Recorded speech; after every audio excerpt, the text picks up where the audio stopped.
I want to welcome everybody back to the fourth in our series of 5 Heart of a Warrior simulcasts. My name's Michael Thompson, and I'm glad you're with us. If you're watching this on delay, I'm glad you're with us on delay.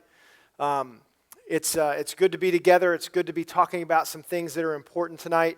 And want to give a couple shout outs. We got some friends in Charlotte at the barn. So all the barn guys, glad that you're tuned in with us tonight. And then there's another group of guys over in Connecticut. Jeff Payne and his Connecticut boys, they're with us. We've got some friends in Ecuador who are with us, the Barajonas. That's cool, all the way in Ecuador. We got some young hearts up in Boone that my daughter Ashley is a part of, and I'm excited that they're on. And then I got to give a shout out to Rob Ferguson, who's working late, simulcasting and multitasking at the same time. So that's my shout out to Rob. Glad that all those guys are with us, everybody with us. So we're in the 4th of 5 installments. And so tonight, just to recap a little bit, we've really made the transition last month in the simulcast and in the book of what it is to become a warrior. Right? Before you become the warrior, though, you have to become the beloved son. And that's really the first half of the Heart of a Warrior book. And then we're turning the corner, and we started talking about what it is to be then the beloved son. Now we're ready to enter into the larger story and play our part, which a lot of the part that we play is in this environment of battle, fallenness. 2 realms, 2 kingdoms, there is a lot going on. And so we need men who are oriented and know who they are and where they are and the good that God's up to in their lives. And we need men who can enter in for the hearts of others. But if you don't know that you're the beloved son, if that is not foundationally solid, that's what the enemy's going to take you out with every time. Because when you step out there into the fray, you step out there in between some of the predators of our life with God and their prey and how they view the hearts of men and women, they're not going to give up without a fight.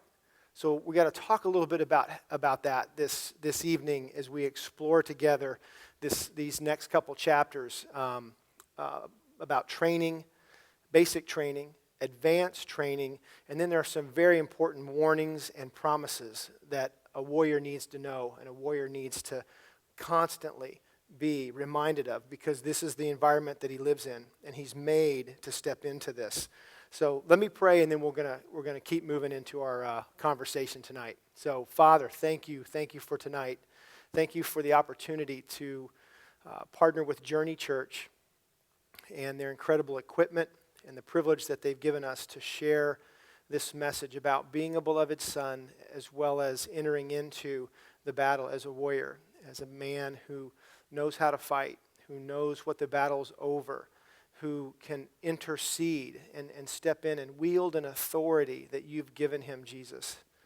Thank you that we see that in the Gospels, we see that in the book of Acts, and we see these men who are moved from ill-equipped and naivety to well-equipped and competent and confident.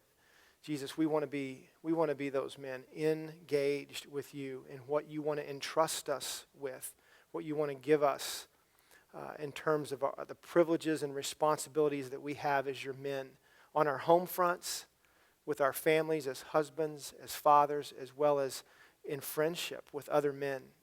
Father, we want to grow and we want to move forward in all that is and all that you have for us. We pray tonight against the enemy that opposes our life in you and with you, Jesus. We want to be men who are aware and see their tricks, see the lures that they try to pull at a man and try to take him out, because the enemy knows that if he can take a man out, it will have a domino effect. It will tumble. A home front can be captured when a man falls. So I pray, Jesus, that as there is much on the line, and this is important, what you're doing in the hearts of men, I pray that we would engage with you in this particular simulcast and in this conversation about training and what it looks like. So Jesus, we pray all this in your name, we pray. Amen. All right, I want to take you back to a clip that we watched in, I think, the first simulcast. You remember William Wallace, Braveheart. There's the opening scenes, though, are of young Wallace, and he's gone through quite an ordeal. His father has been murdered by Edward Longshanks, this evil king of England in that time. And so the news has been broken to young Wallace, and there's been an intervention. There's been somebody who steps into young Wallace's life, Uncle Argyle, and I want to show you that clip again, and then we'll enter into a few of the things that we talk about in these chapters of the book.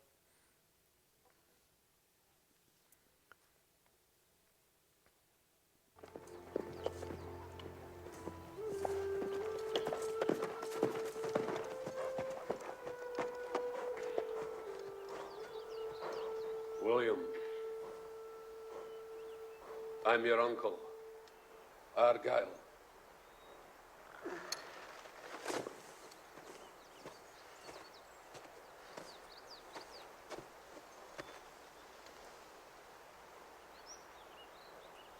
You have the look of your mother.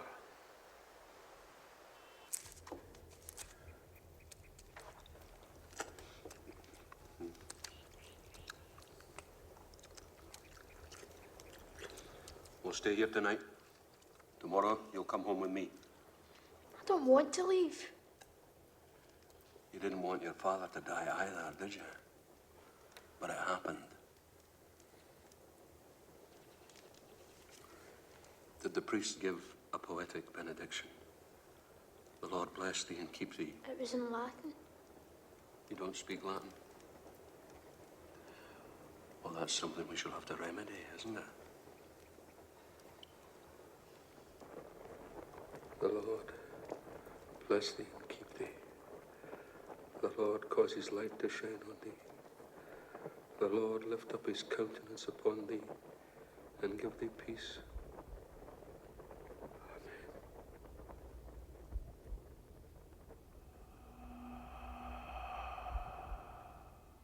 Your heart is free.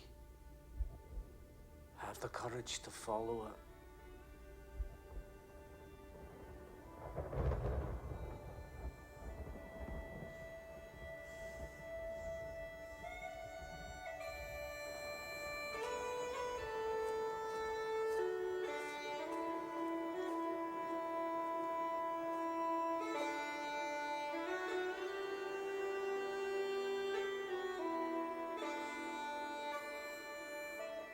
What are they doing? Saying goodbye in their own way. Playing outlawed tunes on outlawed pipes.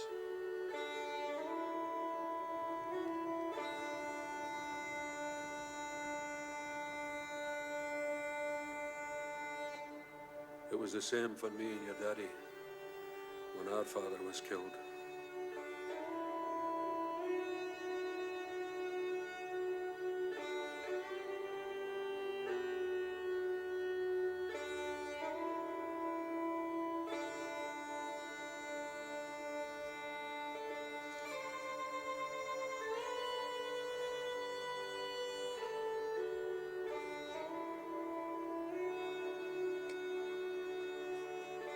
First, learn to use this.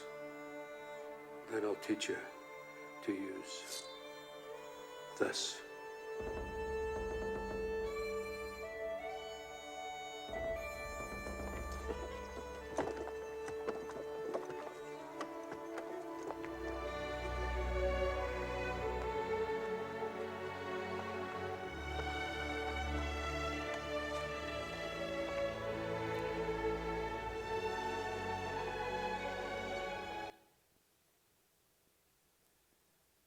It is such a loaded scene, and it's so full of lines and moments, right? What does his father tell him? What's the vision that he has, right? What does father say?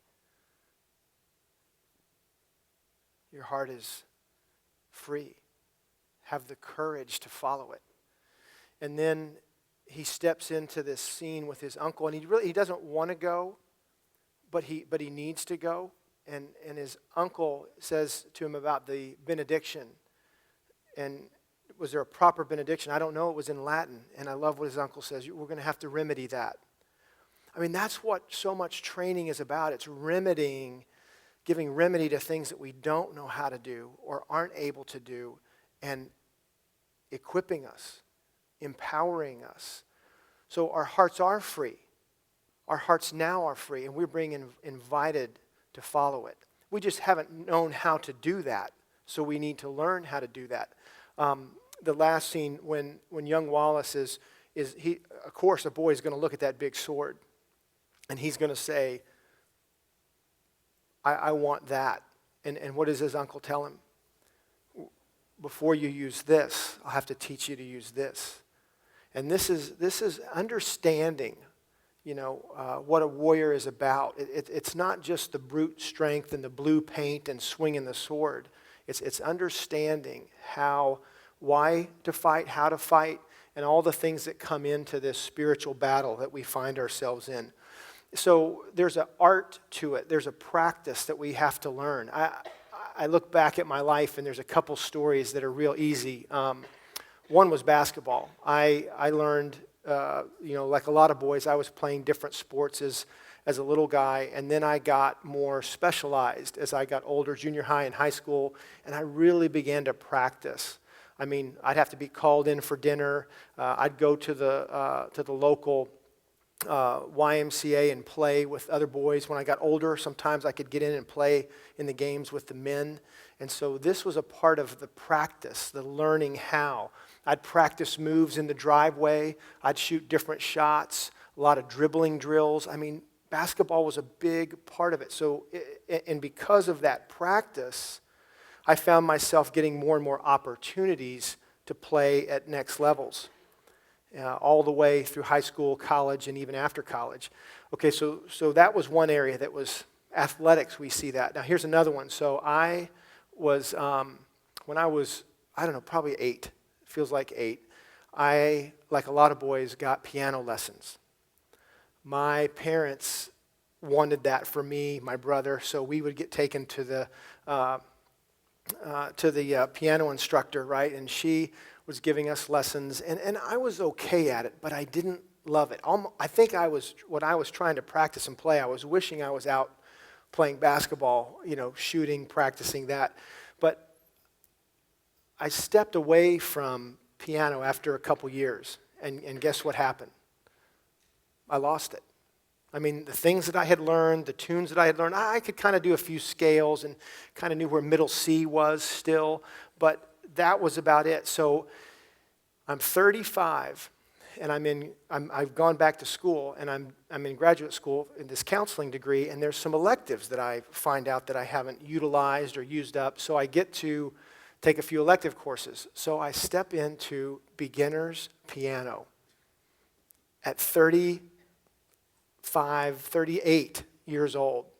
And man, I barely made it through that semester. I was excited to kind of go in, but as the semester went on, I was remembering how much work it was, how much practice was involved, and I had to do recitals, and it was just me and the teacher, and then there were some other students, and it was just one of those things like, oh my gosh, I don't know what I'm doing, and I had to practice at it. So there's something about this, is what I'm trying to say, about learning how the kingdom works, learning what our place is in it. And don't we see this with the disciples? When you look at their lives through those lenses, right, and you begin to see what Jesus was doing was teaching them how it works. And it was a good almost 3 years into their relationship with Jesus when he says, okay, you guys ready? I'm going to give you some of my authority, and I'm going to then disperse you into the world. And it's almost like a scrimmage.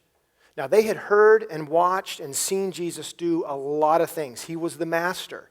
They're the apprentices, and they're learning how to do it.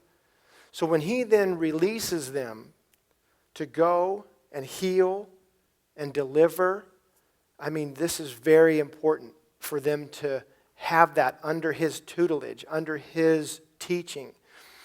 But we see them become more confident and more competent. And then he's going to give them the whole show at some point. I mean, you look at Matthew 28 and the Great Commission, he's going to deploy them into the battle now with armed, equipped with the Holy Spirit in them. It's an incredible story of training, practice, learning how. And this is what a warrior commits to, and this is what Jesus commits to in the heart of a man who is a beloved son and is now being equipped, trained, learning how to wield something very, very significant, very, very important. There's a couple things. Proverbs 4:23, as we're being trained, as we're growing up, we're actually invited, encouraged to guard our hearts. Guard our hearts. And then on the other hand, we're invited to open our hearts. We guard our hearts against the enemy, against the bad stuff, the untruth, the falsehood, and we open our hearts to what is true. So where does that put us? But in a place of discernment and learning what is true and what isn't true. And that is something that a warrior must learn how to do. So it's not just fighting for fighting's sake. Why do we fight? Why do we enter into this battle? When we look at the disciples, of which we are now, the disciples, the learners, we see that they enter into the story for the hearts of others. There are other casualties. There are captives. There are victims. In this story of fallenness, we see that a good man, a well-equipped man, a competent and confident man comes into some of those scenes where people are being oppressed or they're sick, they're injured, they're under the oppression of a religious spirit or of a false teaching, any of that kind of stuff. A good man needs to show up, and God equips that man to be involved in the advancing of the kingdom. So how do we fight? There's why we fight, because there are hurting people, right? Jesus, when he steps into his ministry early in the Gospels, and he says that I have come to heal the brokenhearted, to heal the captives, sight for the blind, and set the prisoners free. That's what we're doing. That's what he did. That's what we're doing, and that's what we're being invited to be trained up, equipped, and confident in how to do. So how? How do we do it? This is really important. John 13, 34 and 35. It says this, let me give you a new command, Jesus says. Love one another. That is how. That is how we advance the kingdom. That is how we bring the kingdom. That we fight for those who are yet to know the love of God in their lives like we do as beloved sons. So Jesus says, let me give you a new command. Love one another. In the same way I loved you, love one another. This is how everyone will recognize that you are my disciples, when they see the love you have for each other.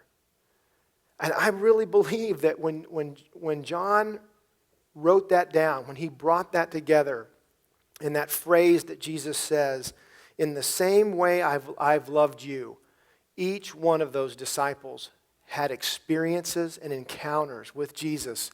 They knew that he loved them. What he was talking about was true, and it was true for them experientially. They had experienced Jesus' love. So when he says, as I've loved you, there was a file cabinet full of life experiences. Walking on the Roman roads, talking around the campfires, having meals together, helping people in the ministry of Christ, helping people get to Jesus, helping Jesus get to them. And he handled their hearts in a way that they knew they were loved by him. So do you see the significance? If you're going to be in this battle, then you need to have that experience as well, that you know you're loved, that you've experienced him. And we were praying earlier, I heard you praying for a friend earlier, Blake, about that he would experience the love of God. Because this is what transforms us. This is what equips us. And this is what trains us to then to go love one another, like I've loved you, Jesus said. So it's a very, very important how we fight. We fight by loving well. There's some training things that are important to loving well, and that's what we talk about in these chapters in basic training. I mean, very, very basic training is you need to see well. You need to see the kingdom. You need to see what's going on. And so you're on alert, and it's not like you're punching a clock and checking in. Actually, you're getting so well trained that you actually can see it. I remember being in some of the practices I was with basketball. We were trained, and we experienced training on defense where you had to see your man and then use your peripheral. You had to be able to see things over here on the stage, over on the right, and things on the left, on the court actually. But I can see that there's a pillar over here on my left with not even looking at it, but I can see that. I mean, that kind of physical realm skill was important, right, in the athletic competition. When you're a doctor, you want to see things. You want to be able to read that x-ray. You want to be able to, when you're operating on somebody, you can see some things that maybe other people can't because you've been trained up in that way of seeing, and it's that way spiritually. I was talking to a friend just yesterday on the phone, and God had put on his heart that day to look for somebody that he could give some resources to, some money to, and he passed by several different opportunities, but he just knew that this was this one guy at this intersection that it was in a parking lot that he was going to give some resources to. So he went. And just came up to the guy and gave him some money. And he said, "Hey, I just want you to have this, and hopefully it'll help you have a happy holiday." And he turned and he went back to his truck, and then he just couldn't help it. He kind of looked back at this guy to see what was happening next, right? Looking, seeing. And he saw the guy holding the money in his hand and praying. Who do you think was more blessed? Who do you think was more encouraged? I don't know. It's probably a pretty good rival between those two. He loved what God gave him eyes for. This man got seen, got blessed. God sees him. God sees him. These two will have another chat another day, someday. But to be able to see, to slow things down, and what you see, what you take in, it can take some time to process it. So you want to be learning how to process the information and what's going on, because there's always more going on.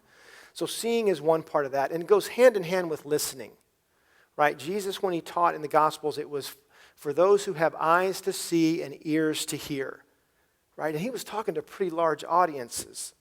They weren't blind people and deaf people physical realm, but he was inviting them to tune in and to see spiritually, eyes to see and ears to hear. Look at James 1:19 about listening. And this is this warrior training. This is what a warrior learns to do. He learns to see, and he learns to listen. He learns to hear. Understand this, my beloved brethren. Let every man be quick to hear, a ready listener, slow to speak, slow to take offense, and to get angry. Slow down. Slow down. Listening is one of the most loving things you can do. When you listen to someone, when you give them your eyes, you give them your attention, you focus on them and their words, and it's hard to do sometimes. I mean, thoughts come bombarding, conclusions come up in me, sometimes not good. So to be able to fend those off and give somebody your gaze, not judge them, not accuse them, not give way to observations that turn into judgments, that is a good practice. And here's what I find with so many men. They want to hear from God. Okay? They want to hear from God. They want to receive and they want to listen. But they don't practice very good listening even with their wife, their kids. This is something you can practice. You can practice with anybody. The person that you're at the counter who's ringing up your bill. that person, I was at the counter today, and I was very conscious. I was on a phone call I was listening to one friend, and I was checking out with another. I don't like to do that because there's a person behind that counter, and I'm ignoring them. So I want to say, hang on, I got to check out. I'll call you right back. Hang up, and then engage in the next person. Listen to them, call them by name. That's the kind of skills that we can practice of engagement. And listening to God is listening. Listening to your wife is listening. There's a lot of opportunities to listen and to take in what's going on. But this love one another thing, this is where we need to love one another. As I have loved you, so love one another. So we go back as beloved sons to receive. We don't leave beloved son and then go become warriors and never beloved sons again. No, it's constantly coming back as beloved sons, receiving and enjoying and experiencing the love of the Father as the Son. We need to be filled up, and then we can go be poured out. We come back and we're filled up, and we can then go back and be poured out in loving one another. Here's what Tozer says, A.W. Tozer, about loving one another. The Christian need not expect to escape opposition. As long as Satan stands to resist the sons of God, as long as the world and the flesh remain, the believing man will meet opposition. Sometimes it will be sharp and obvious, but mostly it will be just the hidden and unsuspected friction set up by circumstances. No one need be anxious about this, however, for God has figured it in and made allowances for it. Right? You're not going to be tempted beyond what you're able. But in the day-to-day circumstances, Tozer's saying, we're not immune from the struggle, but we are being equipped for the struggle. Right? Consider it pure joy, brothers, when you encounter trials of various kinds, James says. So this training is so important, so significant. There is a passage in Hebrews I want to jump to. Michael, can you hit Hebrews 12? Let's read that. This is so good. God is educating you. That's why you must never drop out. He's treating you as dear children. This trouble you're in isn't punishment, it's training. The normal experience of children. Only irresponsible parents leave children to fend for themselves. Would you prefer an irresponsible God? We respect our own parents for training and not spoiling us. So why not embrace God's training so we can truly live? I mean, so much of what God's up to in the believer's heart is establishing that they're beloved sons, beloved daughters, and then training and equipping them to then go and share with others who have yet to know that they are beloved sons and daughters. And this is going to be difficult. This is going to be challenging. Back to seeing, back to understanding. One of the things that we need to start distinguishing as in our training, especially as our training advances, is you need to be able to see your false self. You need to see this little creature that wants to steal the moment, that wants to come in and command the attention or drive the conversation. This is the kind of things that happens to us, as Tozer was saying, in the day-to-day circumstances. I was on a phone call with a good man, a friend, and he was a little out of sorts. Okay, as he's on the phone talking to me about some things and about some other people and about the way some things happened. And I could feel, it was like awakening this edgy, false self piece of me. It isn't me, it's my false self, but it's awakening. And I'm kind of wanting to say, yeah, that guy is kind of crazy. Yeah, and I'm with you. And but you haven't been this either. And you're not, all of a sudden the room gets full of voices and conversations and stuff going on that you want to be able to see this false self when it's provoked, when it comes up, when it comes out. And you also want to be able to see and discern when God is revealing to you who you are. So you want to see the false self because that's who you're not. And you also want to be able to grow in your ability to see who you are. I remember a few years ago, before we kind of wrap up some of this, let me tell you one more story. I remember a few years ago, the movie Amazing Grace came out. This is probably a good 4 or 5 years ago. And I was learning more and more and experiencing more and more of how God felt towards me, who I was in the kingdom.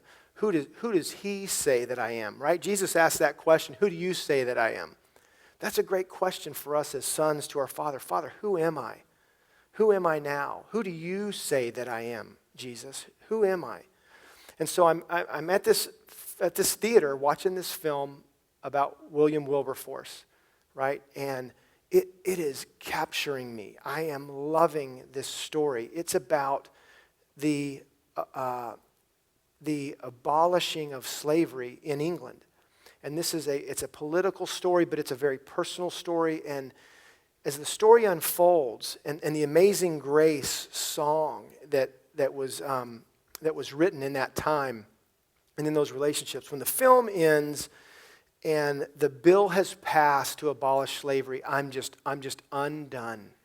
And I asked God, what is this? I mean, it was a good movie, but I'm like the scarecrow after the monkeys of, I am an unraveled place. Why? What is this about, Jesus? And I hear in my heart, you're my abolitionist. It was a good night. It was being bestowed upon a name, an identity of something that I'm very much about. Me, my friends, Zoweh, we love to see people set free. In Christ, with Christ, and by Christ, set free. So when I heard that, I couldn't even spell abolitionist at the time. It was one of those things I just knew that it was God speaking to my heart. And I loved it. It was like this identity that he said, I see you. And I see who you're becoming. And here's who you are now. These are very, very important things. And so to believe that is to give that then authority in my life. So when the enemy wants to tell me I'm something else, other than that, I don't have to listen. I don't have to believe it. When he accuses me, no, my Father has spoken, and I'm going to need that when I step into battles that maybe don't go so well for the hearts of others. So it all works by authority, what you believe and how you believe. The good things that you've opened your heart to by the Father, as well as guarding your heart against the enemy.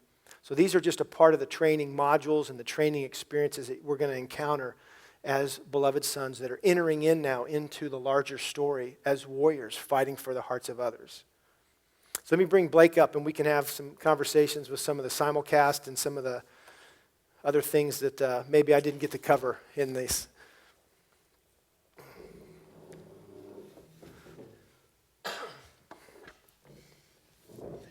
I want to tell a quick story first. Yeah.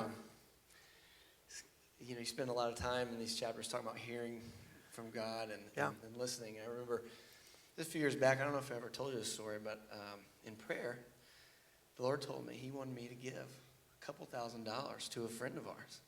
Woke me up. It's a lot of money. That's a lot of money. He wouldn't tell me why, but I knew I had to do it. So I had this friend for coffee, and I didn't know what was going on with him. I wasn't had any idea that he was having financial trouble. Who knows what it was for?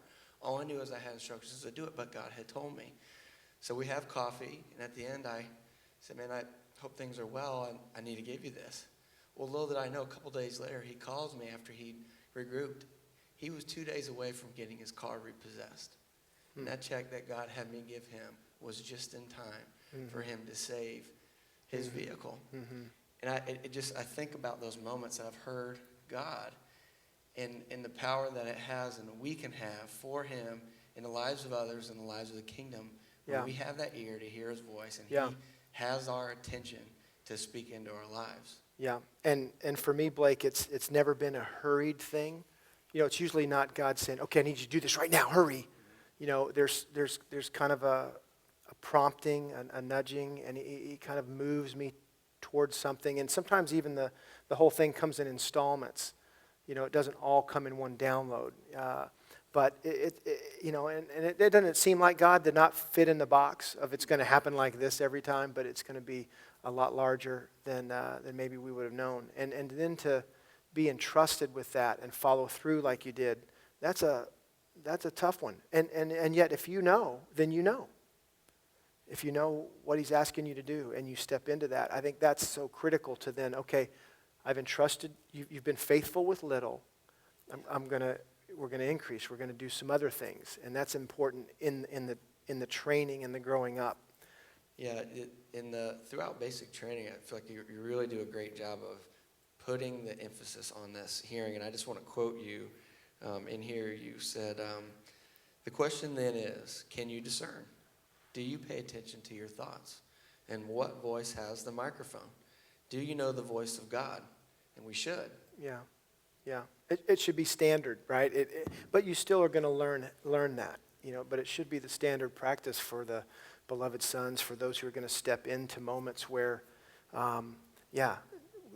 what is this, God? What am I experiencing here? What's the enemy's pull on that person's heart? Or what's the glory of that person's heart that I can invite up and out? Those are the kind of questions that a warrior can step into and allow God to partner with him for a rescue or a comforting moment or a delivery of a package like you did. I mean, it can get pretty exciting, really. Yeah, it really can. We think about being a warrior in the doing, the swinging of the sword, the aggression, the offensive moves. But I think you're so right on when I'll quote you again. You said asking and inviting God to speak, and then listening. Listening isn't so passive of a thing sometimes, but how critical it can be for a warrior stepping into God's plan.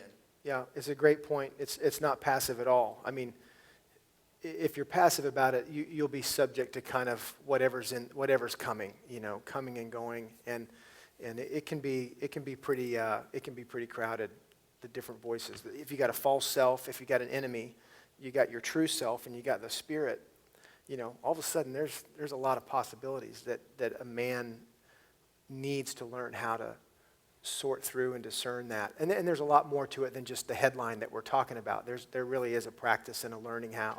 Yeah, I think it's scary at first. You wonder what will God really say? What will he say? Yeah. One, can he speak? And if he does, oh my gosh, what would he say to me? And I think I would want to encourage any man, just try it. Yeah. Sit still. He's good. You can, trust him. And, there's a season of learning to listen, and you hear some things. Was that really God? But track those long enough, you'll see the fruit, and you'll absolutely be able to get, I believe, in tune with that. And I think you do a good job of encouraging men to enter in that relationship with the Lord. Yeah, thanks. I like this quote that you quoted Francis de Sales. I'd love to just read it to you and have you respond. Francis de Sales says, nothing is so strong as gentleness, and nothing is so gentle as real strength. I love the quote. I think I don't want to say it's ironic, but I think many men will not expect to see that on the page of advanced training. Yeah. Tell me more about your thoughts about that quote. Yeah, it has been, I heard some years ago, author John Eldridge, I was at a conference where he used the word cunning in a way that I would not have associated that word. I had it in kind of a category of maybe manipulating, but he was really inviting us to see how cunning a man can be, where Jesus himself would, there was preemptive moments where Jesus steps into the temple. He made the whip. I mean, so he knew what he was going to do. So he's stepping in, and that was a fairly violent, moment, but yet he was very intentional about it. So on the other hand, he's very, very gracious and tender with people's hearts. I talked about the religious spirit a lot in the advanced training and how, if there was one thing that Jesus tended to get a little aggressive about in his tone and in his way, it was those who were self-righteous. And so, he does go at them for the message that they're teaching and the way that they're living. And those are always going to be related and connected. Yeah, I think what Christ shows us so well is that settledness and the strength from that. When you have real strength and you're settled in it, you don't feel the need to prove that to anyone. It's the over-aggressive types are really still proving the strength that they have. So real strength really is gentle because it's settled in the knowledge of who you really are. I just can't believe that many people would follow and want to be around somebody who was dangerous, or who was a little scary or uncertain. What is he going to be like? But he had some kind of way about him that the DeSales quote, I think, would capture Jesus, a strength that's tender and a tenderness and gentleness that was so strong. So I think that's where we get our image then of what we can become and what God's going to do in a man's life as he settles his heart and then invites him to bring a true strength that will invite others to be courageous when they're in the midst of some part of their story that is hardship, challenging. That's when a man can come in and be encouraging. He's not caught up in the drama, but he can really deliver the encouragement, the love of one another that's going to make a difference in somebody else's life. And that's what this is really about. That's what it looks like to step into and fight for the hearts of others who are being oppressed. Maybe the enemy has convinced them that they're less, or that they aren't, or that they're too much. And that's when a good man can bring tender words, but a strength against an enemy that says, that's not true. That's not true. I remember one of our good friends, Tom Benner. I remember several years ago when he was just talking about the challenge he had in sharing some of the things that he was discovering with some others. And he said, I just don't think I have anything to say. And it was a moment I could say, you're kidding.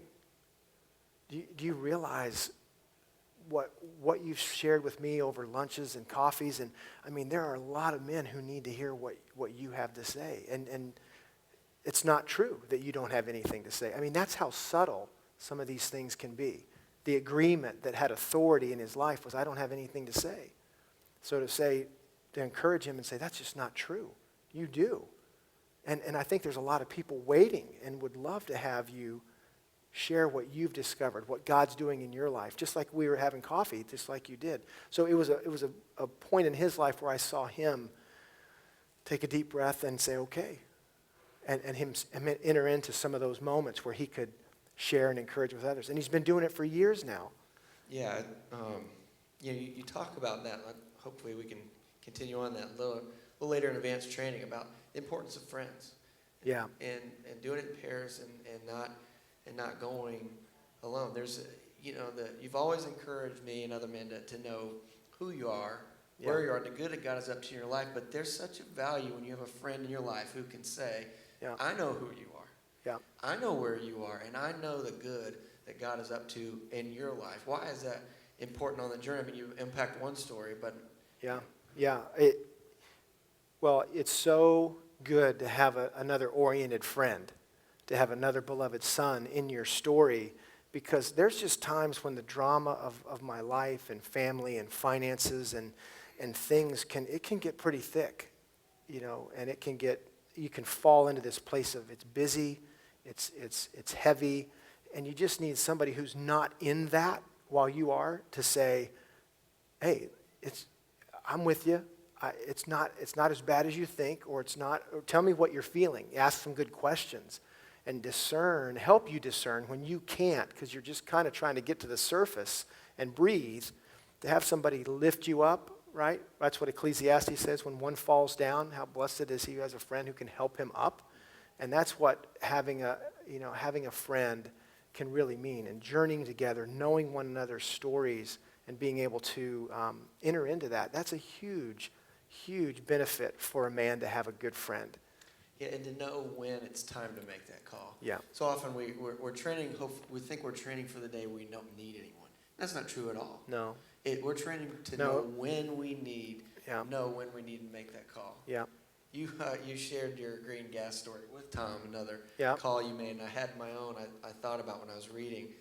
In a former life, I was the general contractor, and my wife was, she was out running errands, and I, during the middle of a workday, had to be home with my son.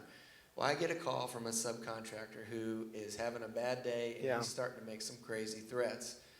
And immediately, I grab my son, I get in the truck, I'm going down there, and my blood pressure is through the roof. Luckily, in that moment, I call a good friend of ours, Lester, and I say, I need help because this is going to Yeah. be really ugly really quick. Because I was total in my Yeah. false self when he was able to rescue me, Yeah. and pray for me, change the dynamic of the situation I walked into. Yeah, I think of that old show, Who Wants to Be a Millionaire? Phone a Friend. I mean, it's just helpful to be able to make that call. So I think we're running out of time. So I do want to wrap it up with this one passage on John 16:33. This is Jesus is saying, I've told you these things. There it is. Yeah, I've told you these things so that in me you may have perfect peace and confidence. In the world you have tribulation and trials and distress and frustration, but be of good cheer, take courage, be confident, certain, undaunted. I mean, that's a warrior right there. That's a beloved son who's in the game, who's in the fight.